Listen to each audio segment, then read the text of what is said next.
National Weather Service in Chicago has issued a severe thunderstorm warning for eastern Ogle County in north-central Illinois until 8:30 p.m. At 7:22 p.m., a severe thunderstorm was located near Oregon, moving northeast at 20 miles per hour. Hazard, 60 miles per hour wind gusts. Source, radar indicated. Impact, expect damage to roofs, siding, and trees.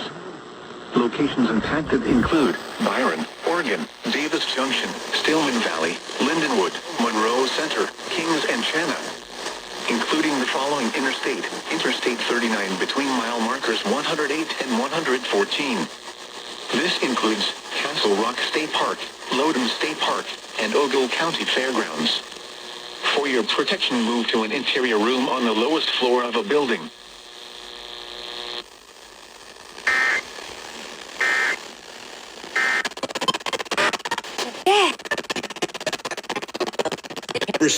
And Kate loves the morning shows.